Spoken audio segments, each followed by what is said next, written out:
열왕기하 2장 12절로 14절까지의 말씀, 우리 다 같이 한 목소리로 합독하겠습니다.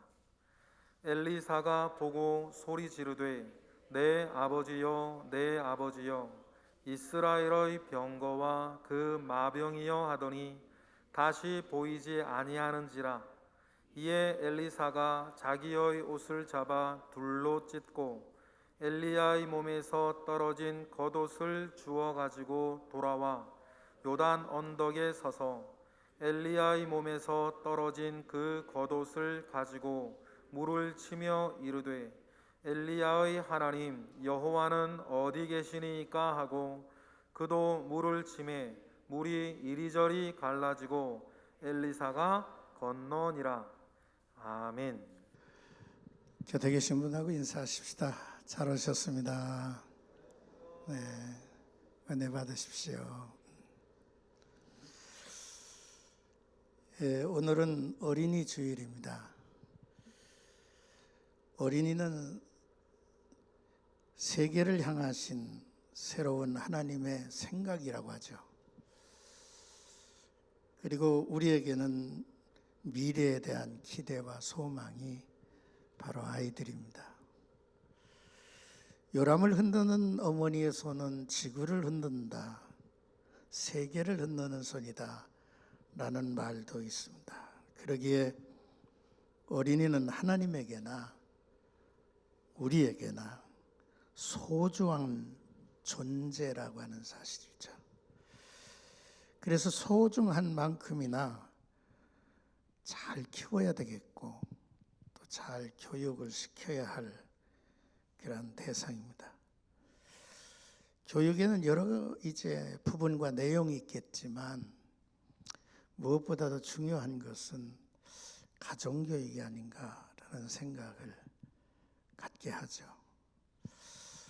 오늘의 본문 말씀은 어린이 주일에 맞는 내용이 아닌 듯 그렇게 느껴지기도 하지 않습니까? 그러나 이 말씀을 제가 이렇게 읽으면서 이런 생각을 했습니다. 내 아버지요, 내 아버지요. 곁에 늘 함께 했던 그 아버지가 내게서 이제 떠나가셨어요. 그때에 사랑하는 자녀들이 그 아버지를 바라고 그리면서 내 아버지요, 내 아버지요 라고 간절히 부를 수 있는 부모가 되었으면 좋겠다 라는 그러한 생각을 가졌습니다. 뿐만 아니라 이스라엘의 병거요, 또한 이스라엘의 마병이요, 이렇게 외친 것은 내 아버지가 얼마나 위대한 존재인가를 드러내는 말이기도 하죠. 이스라엘의 모든 군사력과 이스라엘의 모든 힘보다 바로 내 아버지가 이스라엘의 마병과 병거같이 하나님의 능력을 힘입고 쓰임을 받은 존재라고 하는 사실을 소개하는 내용이기도 하죠. 내 사랑하는 자녀들이 훗날 우리의 부모를 어떻게 기억하고 또 내가 떠날 때에 내 자녀들이 나를 어떻게 부를 것인가 라는 생각을 해보기도 합니다. 나의 아버지요. 우리 한번 큰 소리로 함께 해보시겠어요? 내 아버지요. 내 아버지요. 내 아버지요.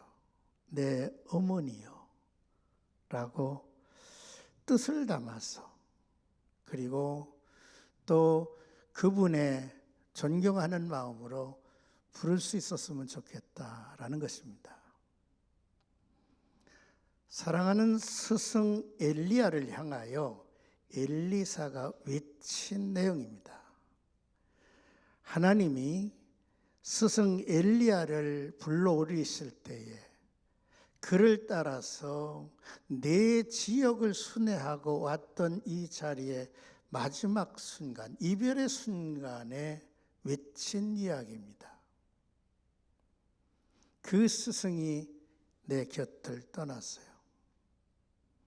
그 떠남이 저에게는 얼마나 안타까운 일인지 자기 옷을 찢습니다.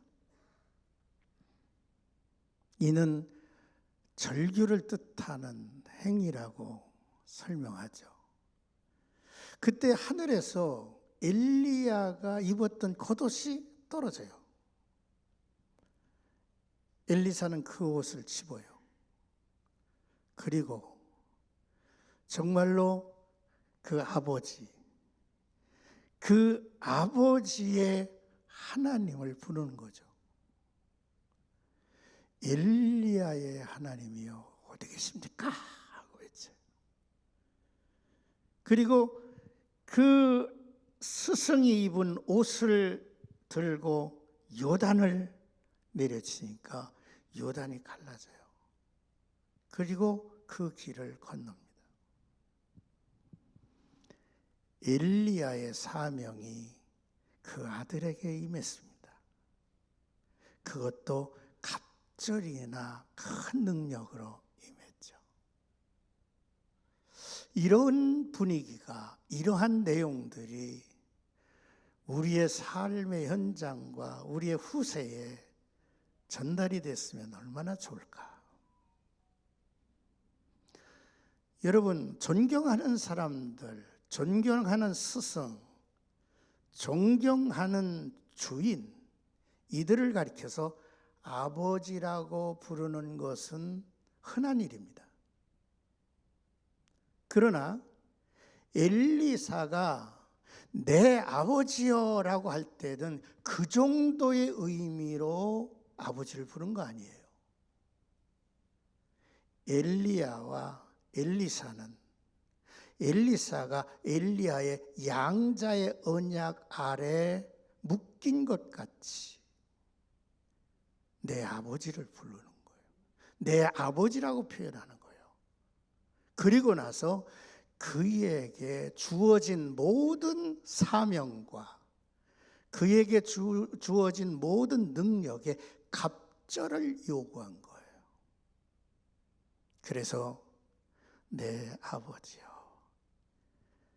육신의 혈육으로 아버지와 아들과의 관계를 훨씬 뛰어넘는 그러한 두 인물의 관계를 우리가 살펴볼 수가 있다는 거죠. 결국은 여러분, 이 엘리야가 엘리야의 마지막 떠남까지 쭉 이렇게 네 지역을 이렇게 순회하게 한 것은 하나님께서 특별한 목적이 있어서가 아닌가라고 하는 생각으로 묵상을 하게 되죠.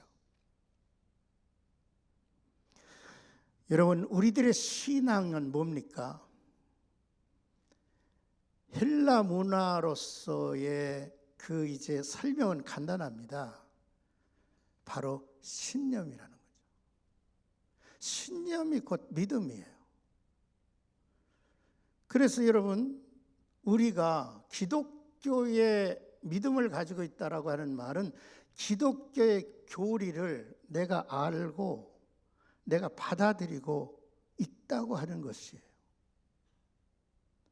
그래서 이성적으로 충분한 증거를 이제 알고 파악한 후에 그것을 내가 받아들일 때 그것이 믿음이라고 설명을 하고 있는 거죠. 그래서 헬라 문화에서의 믿음은 아는 것과 내가 인정하는 것과 그거를 신뢰하는 것이라고 설명을 하고 있어요. 그런데 기독교가 말하는 믿음은 이 신념 정도를 넘어서야 돼요. 왜냐하면 그 정도의 신념을 가지고 절대로 그 믿음을 우리 스스로가 유지하고 지켜나갈 수 없다는 사실이 바로 문제입니다.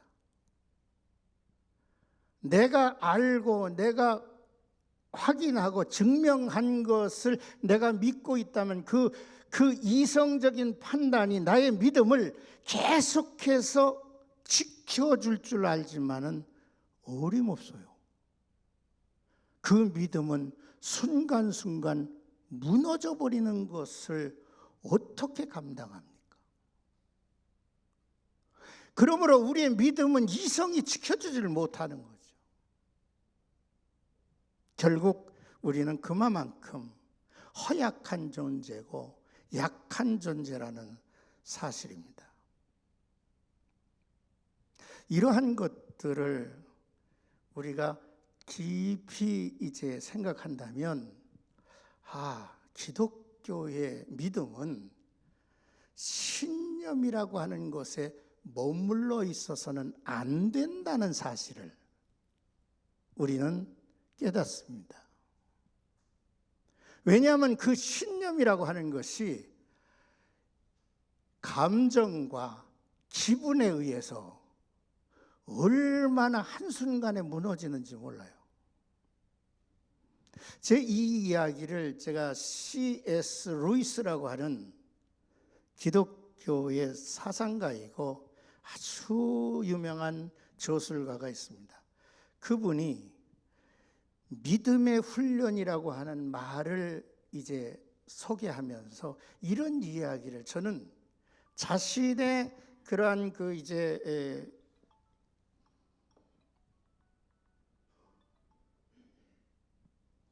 자신의 경험으로 이야기를 하고 있어요. 자기가 무신론자일 때도 성경의 말씀이 믿어지는 순간이 있더래요. 그런데 자기가 기독교인이 되고 나서도 오히려 순간 하나님의 말씀이 이건 아니야, 어떻게 이럴 수가 있어 라고 하는 불신앙을 갖고 있더라는 거예요, 자기가. 그래서 내 신앙을 유지하기 위해서는 뭐가 필요하냐? 믿음의 훈련이 필요하다는 거예요. 믿음의 교육이 필요하다는 거예요. 그런 이야기를 하고 있습니다. 여러분, 제가 3일 전에 수술대에 누웠어요. 제가 왜 수술대에 누웠느냐면 발바닥에 이만한 혹이 생겼어요. 얼마나 아픈지. 그래가지고 그냥 이 종아리 이 위에까지 막 아프고, 밤에 잠을 잘 때 잠이 깊이 들기가 어려울 정도로 아파요. 그래서 혼자 병원을 찾아갔어요. 딱 보더니 수술해야 되겠습니다, 그래요. 그래서 난 수술 날짜를 정하고 그리고 뭐 준비하고 하는 줄 알았더니 수술실에 들어가래. 그래서 이제 얼떨결에 들어갔어요.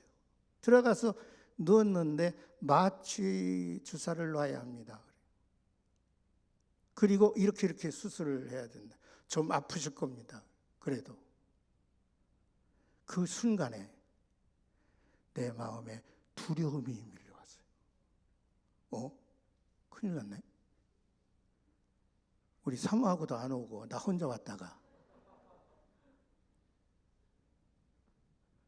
여러분, 그거 마취제를 놓고 이렇게 해서 그거 뭐 도려내겠죠.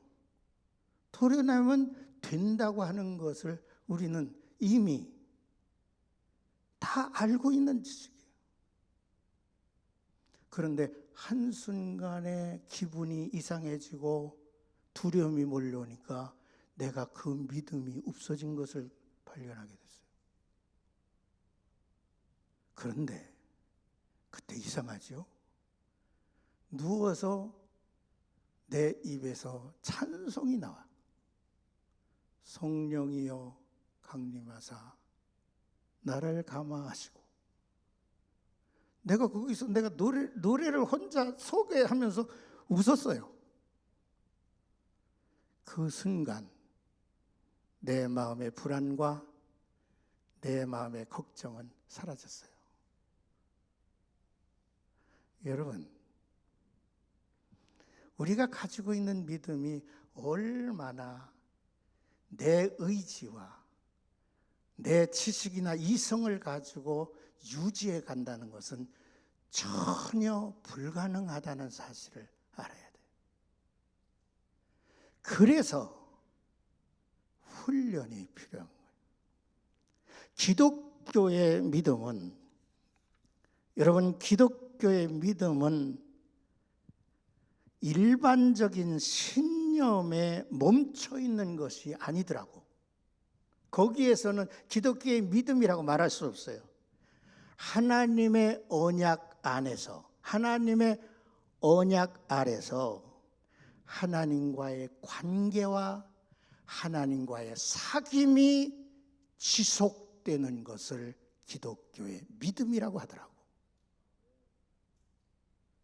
여러분, 우리가 신앙생활을 이렇게 복잡하게 안 했으면 좋겠다는 생각을 갖게 되고, 이제 코로나 시대를 맞이해서 여러분들이 마음이 얼마나 해이해졌느냐 하면, 뭐 교회 참석을 꼭 해야 되나, 그냥 뭐 인터넷으로 하지, 이런저런 생각들을 우리들에게 밀려와 가지고 그런 생각에 우리가 묻혀 살아요.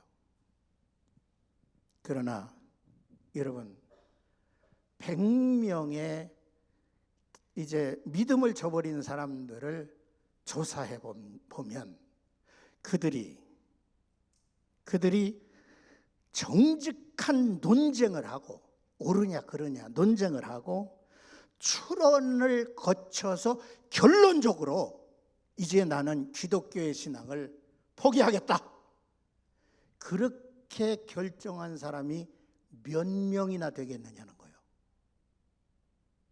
그렇게 연구하고 토론하고 추론하고 해서 아니야, 이제는 내가 기독교 신앙을 가질 이유가 없어 하고 믿음을 포기한 사람이 몇 명이나 됐느냐는 거예요. 믿음을 저버린 사람들의 대부분이, 우리 한번 따라해 보십시다. 얼떨결에 믿음을 저버렸다는 거예요.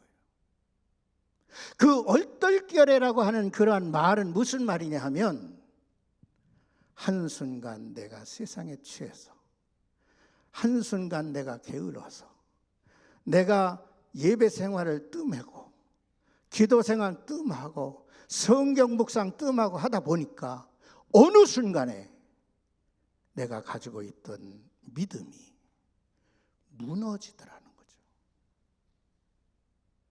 그래서 여러분, C.S. 루이스는 이런 제안을 합니다. 우리 자신이, 우리 스스로 아무런 힘이 없다는 것을 인정하라는 거예요. 인정하라는 거예요. 나는 아무것도 내 의지대로 할 수 없다. 내가 가지고 있는 거, 내가 누리고 있는 거, 팔다리 움직이는 거, 이런 것들도 다 하나님의 손에 있다. 그래서 하나님의 손에 의해서 내가 하나님에게 붙어 있음으로 인해서 진정한 그리스도인의 신앙과 그리스도인이 된다는 거죠. 여러분, 우리가 요한복음을 읽으면서 15장의 포도나무 비유를 우리가 함께 묵상했습니다. 그 포도나무 비유는 아주 간단하죠. 나는 포도나무요. 우리 한번 받아보세요. 나는 포도나무요. 너희는 가지니. 가지가 줄기에 붙어 있지 아니하면 아무것도 아니고 버려지고 불태워진다는 거죠. 다시 말하면 나와 여러분들의 신앙은 하나님의 언약 아래서 하나님과의 관계를 이어가면서 하나님과의 사귐 속에 가지가 가지의 생명을 유지한다는 거죠. 그러니까 붙어 있지 아니하면 안 된다는 거죠. 붙어 있다고 하는 말은 끊임없이 우리가 신앙의 훈련과 교육을 놓치지 말자는 것이죠. 이것이 우리들의 습관이 되고 이것이 우리들의 살아있는 기독교의 신앙이 된다는 거죠. 교회를 멀리하면 멀리한 것만큼이나 믿음도 멀어질 거예요. 여러분들의 신앙생활의 예배생활이나 이런 모든 것들이 멀어지는 것만큼이나 우리들의 신앙도 멀어진다는 사실을 기억해야 합니다. 그렇지 않습니까? 힘듭니까? 꼭 이래야 한다고 생각하는 것은 아니라고 그렇게 여러분들이 자꾸 그런 이제 이성적인 판단이 지금 이제 오르고 있습니까? 이런 것 자체가 우리로 하여금 얼마나 하나님과 멀어진 하나님과의 관계를 멀게 하고 믿음을 약하게 한다고 하는 사실을 기억해야 합니다. 한국 교회의 성도들은 그래도 복 있는 사람들입니다. 왜냐하면 여러분들이 교회의 프로그램 속에 들볶이고 있다고 하는 그 자체가 따랐습니다. 어떤 때는 신경질 나고 짜증도 나지만은 그래도 도움이다. 믿습니까? 사실상 목사도 저는 이제 은퇴했지만은 목사도 이렇게 이끌고 가다가 어떤 때는요 너무 피곤한 거예요. 내가 저녁 예배를 그렇게 고집을 하다가 우리 장로님들한테 쫓겨날까 봐 결국 3시로 옮겼어요. 우리 장로님이 말이지요. 이제 뭐 당회에서 목사님만 생각을 하느냐고. 그런데 그때에 제가 그래 우리 장로님들이 원하고 성도들이 원한다면 오후 3시로 돌리자 해서 돌려놨어요. 그때 내가 무슨 생각을 했는지 압니까? 아이고 세상이 이렇게 편한데 내가 왜 저녁 예배를 고집했나? 그런 생각이 내게 오는 거예요. 목사가 얼마나 편한지 몰라. 오후 3시에 딱 끝나고 그 후 시간 다 이렇게. 여러분 그러한 작은 일들 속에서도 우리들의 삶에 큰 영향을 끼치고 있지 않습니까? 그래서 그리스도인의 삶에는 끊임없는 교육과 훈련이 필요한 것입니다. 자, 이 엘리야는 떠나가고 떠나가기 전에 엘리야와 엘리사는 4지역을 이제 순회하는데 그 첫째가 길갈에서의 출발입니다. 오늘 성경 이제 열왕기하 2장을 말씀을 보니까 여리고에서 출발을 해요. 여리고에서 베델이라고 하는 곳을 향해서 목표를 삼고 떠나게 되어 있습니다. 우리가 성경에서 길갈이라고 하는 그 지형에 대해서 이런저런 이야기를 찾아볼 수 있습니다. 여호수아 4장에 보면 거기에 이스라엘 백성들이 12기념석을 세운 곳도 길갈이라고 해요. 그리고 또 이스라엘 백성들이 할례를 받은 것도 길갈이라고 해요. 그래서 이 길갈에서 이 두 사람이 여행을 시작합니다. 하나님에게로부터 이 길갈에서부터 보냄을 받기를 시작해요. 여기로 이제 이어 보냄을 받기를 시작해요. 그래서 저는 이 길갈의 교육은 보냄을 받는 훈련이다라는 생각을 묵상을 했습니다. 여러분 우리가 이 세상에서 내가 존재하고 사는데 나라고 하는 존재가 왜 이 세상에 태어나야 했고 또 나라고 하는 존재가 왜 이 세상에서 살아야 하며 또 내가 이 세상을 살면서 왜 공부해야 되고 또 직장도 얻어야 되고 일도 해야 되고 뭐 돈도 벌어야 되고 성공도 해야 되고 이 모든 거 왜 그래야 되죠?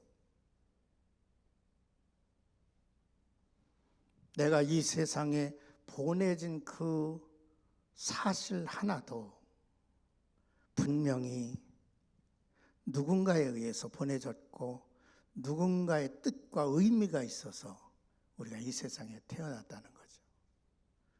그게 바로 사명의식이라. 그것이 있어야 될 것 같아요. 사람이 이 세상에서 열심히 노력하고 수고하고 하는데 내가 왜 이래야 되지? 내가 왜 살아야 되지? 사명을 가진 자는 이 세상에서 목적이 분명한 삶을 살아가는 성공적인 인물이 될 것입니다. 사랑하는 자녀들에게 요 교육을 좀 잘 시켰으면 좋겠어요. 네가 왜 왔니? 네가 왜 공부해야 돼? 네가 왜 성공을 해야 돼? 네가 왜 밤잠을 자지 않고 이렇게 애써야 돼? 네가 사는 목적은, 내가 사는 하나님의 바람은 이런 거 아니겠니? 여러분, 그래서 사명을 가진 사람은 내가 있는 처소가 하나님이 보내신 현장인 줄을 알고 살아가게 되는 것입니다. 하나님에게로부터 보냄을 받았어. 여러분 한 분 한 분 내가 우리 가정에, 우리 가문에 보냄을 받았어. 하나님 아버지께로부터. 또 내가 일하고 있는 이 현장에 하나님이 나를 보내셨어라고 할 때 목적이 분명하지 않겠느냐는 거죠. 둘째로 이제 길가를 떠나서 하나님이 이 엘리야를 저 베델에서 베델로 향하게 합니다. 이 엘리야는 엘리사에게 너는 여기에 머물러 있으라고 3번이나 반복해서 얘기를 합니다. 왜냐하면 이 길은 내가 갈 길이다라고 이제 엘리야는 여겼겠죠. 그러나 이 엘리사는 생명을 두고 당신을 떠나지 않는다고 고집을 합니다. 지금 이 엘리사는 과거에 이스라엘의 병거요, 이스라엘 마병이요, 이런 놀라운 역사를 했지만 이제는 늙어서 아무것도 못하는 존재예요. 사람이 늙으면 초라해져요. 정말로 초라한 엘리야예요. 그를 끝까지 따를 그러한 어떤 기대감도 그에게 없는 거죠. 그러나 엘리사는 알고 있지 않습니까? 인간은 연약하다는 거. 그러나 중요한 것은 하나님이 저와 함께 하신다는 거. 하나님이 저에게 사명을 주셨다는 거. 그게 중요한 거예요.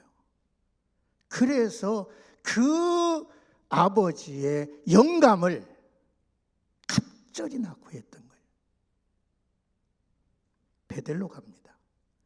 베델은 여러분들이 아시는 대로 야곱과의 이야기가 펼쳐진 현장입니다. 야곱이 형을 두려워해서 도망치다가 맞은 한밤이 베델에서였습니다. 제가 하늘문이 열리는 걸 봤어요. 그리고 오르락내리락하는 선사들의 모습도 봅니다. 결국은 그가 잠에서 깨어서 이곳이 하늘의 문이요, 이곳이 하나님의 집이라고 했습니다. 그 경험이 야곱에게 어떤 영향을 끼쳤겠습니까? 여러분들과 제가 주님의 몸된 교회를 야곱이 베델에서 고백했던 그 고백을 동일하게 주의 몸된 교회에서 할 수 있었으면 좋겠어요. 이곳이 열린 하늘문이요 이곳이 하나님의 집이로다.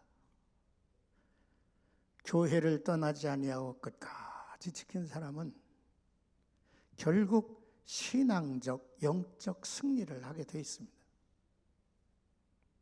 젊은이들을 보십시오. 또 우리들의 걸어온 걸음걸음을 보십시오. 결국은 끝까지 지킨 자가 바로 하나님께 영광을 돌리고 하나님의 이름을 높일 수 있다고 하는 사실이죠. 그래서 교회 안에서 늘 가까이 하고 교회를 가까이 하고 예배에 가까이 하고 교회의 여러 훈련에 참여해서 성령의 인도하심도 받고 또 나의 신앙의 멘토의 그러한 보살핌도 받고 그러면서 한 몸 하나가 되는 너희가 서로 사랑하라. 예수께서 제자들에게 하신 마지막 예언의 계명을 우리들은 이곳에서 충분히 누릴 수가 있다는 사실이죠. 그래서 사랑하는 자녀들에게 교회에서 살아라. 교회에서 놀아라. 교회에서 여러분 지난번에 과거에 등록한 연수를 이렇게 해서 이렇게 사무실에서 보니까 우리 교육자들이 정리를 하는 것을 제가 봤어요.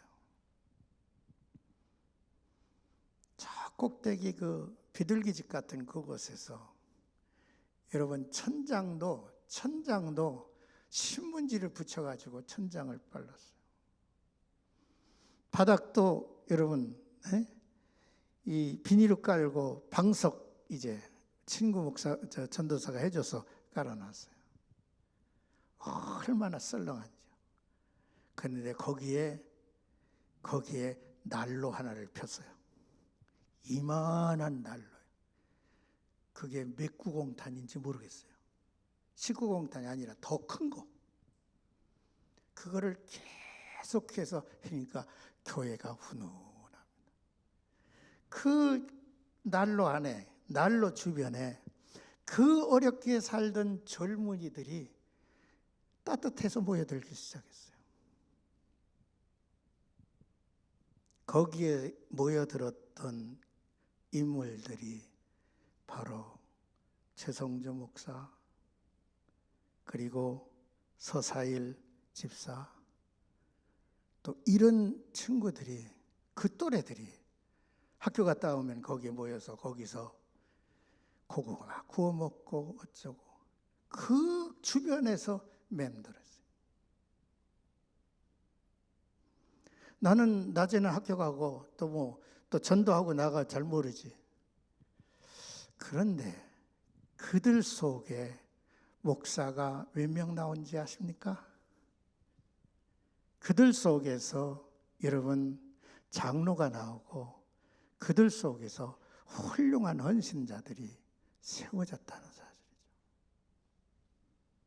사랑하는 자녀들에게 교회에서 놀도록 하십시오. 교회에서 듣도록 하십시오. 교회에서 나누도록 하기를 원합니다. 베델을 거쳐서 여리고로 내려갑니다. 여리고는 여호수아 6장의 스토리가 담겨진 곳입니다. 이스라엘 백성들이 약속의 땅 가나안에 딱 들었으니까 철벽같이 가로막고 있는 게 여리고성이었어요. 와, 저걸 어떻게 깹니까? 결국은 이스라엘이 가나안 전쟁을 할 첫 번째 전쟁이에요. 그들의 군사력과 그들의 여러분 전쟁에 그러한 소유하고 있는 그러한 능력을 가지고 또 군사의 수를 가지고 그와 싸워 이길 심산은 전혀 없습니다. 하나님은 하나님의 방법으로 명령을 하셨어요. 요즘 말로 보면 좀 웃기는 방법입니다. 매일 한 번씩 돌아. 두 번째 날도 돌아. 마지막 때는 7일째 7번 돌아. 또 순서도 있어. 제일 앞에는 누가 가고 그 다음 누가 가고 뭐가 가고 쭉 정돈된 한 공동체의 이제 뭡니까? 진행이에요. 이스라엘이 누구하고 싸웠는지 아십니까? 여리고 사람들하고 싸운 게 아닙니다. 이스라엘은 하나님께서 이스라엘에게 명령한 것은 너 자신과의 싸움이라는 거예요. 스스로 자기와의 싸움을 7일 동안 한 거예요. 자기와의 싸움에서 승리를 하니까 여리고 성은 한순간에 무너진 것이죠. 바로 여리고의 훈련이 어떤 훈련인가를 우리들에게 보여주고 있는 거죠. 자신과의 싸움에서 이겨야 세상을 이길 수가 있는 것입니다. 여러분, 마지막으로 요단에 이르렀습니다. 요단은 이스라엘 백성들이 가나안에 들어가는데 이제 가로막혔던 강인데, 우리는 훗날 이 요단을 가리켜서 저 약속의 땅이 아니라 저 천국을 바라봅니다. 그리고 천국을 바라보면서 이생과 내세를 이야기합니다. 우리가 가지고 있는 찬송 속에는 요단강 건너가 만날이라고 하는 찬양이 있습니다. 모든 인간은 죽음을 배워야 합니다. 우리가 이 세상과 저 하늘나라를 알아야 합니다. 우리가 하늘나라를 모르고 신앙생활을 한다. 이것은 기복신앙에 멈춰 있는 거예요. 부활의 신앙, 하늘나라의 신앙이 있을 때에 우리는 참 크리스찬으로서의 길을 걸어가게 되는 거죠. 바울은 이런 얘기를 했습니다. 나는 이 두 사이에 끼어 있다. 세상에서 사는 것과 하나님의 나라를 가는 것. 그런데 이 두 사이에 끼어 있는데 내가 소원하는 바는 하나님의 나라가 더 소원이 되고 더 사모가 된다. 그러나 내가 이 세상에 사는 것은, 따라해 보십시다. 내가 이 세상에 사는 것은 사명이 기까달리라. 내가 너희를 섬겨야 되기 때문에 내가 이 세상에 산다는 거예요. 바울은 이런 얘기를 또 하지 않습니까? 우리의 시민권은 하늘에 있는지라. 천국을 가르쳐줘야 돼요. 여러분, 우리의 사랑하는 자녀들에게 천국을 가르쳐줘야 돼요. 저 건너편, 저 천국의 세계를. 인간이 얼마나, 여러분, 이제 수명이 많이 길어졌어요. 따라하십시다. 이러다가 100세까지 살겠네. 나는 100세 산다고 그래가지고 비웃었는데, 이렇게 살다가는 100세 사는 사람들이 많을 것 같아요. 그런데 여러분, 우리가 이 세상에서 아무리 오래 산다고 할지라도 잠깐뿐입니다. 잠깐인 거예요. 그래서 몇 번 앉았다 일어나면 10년이에요. 금방이에요, 금방. 그래서 우리는 저 높은 곳을 향해서 소망을 가지고 사는 줄로 믿습니다. 어린이 주일입니다. 아버지가 아버지답게 자녀들에게 비춰줬으면 좋겠어요. 어머니가 어머니답게 비춰지고, 사랑하는 자녀들에게 영적 훈련, 신앙 훈련 잘 지켜서 기독교가 말하는 살아있는 믿음의 소유자가 우리 자녀들에게 되어줬으면 좋겠어요. 그들 하나하나가 믿음의 훈련을 받아서 하나의 그 삶의 믿음의 습관이 만들어져서 저 영광된 나라에까지 당당하게 끝까지 신앙의 아름다운 열매가 맺혀지기를 주님의 이름으로 축복합니다. 기도하겠습니다. 고맙고 감사하신 주님, 오늘 이렇게 귀한 시간에 저희들이 5월 첫 주일 어린이 주일을 맞습니다. 우리가 가지고 있는 이성이나 지식이나 정신이나 이런 것들이 얼마나 유약하고 또한 부족한 것임을 저희들은 깨닫습니다.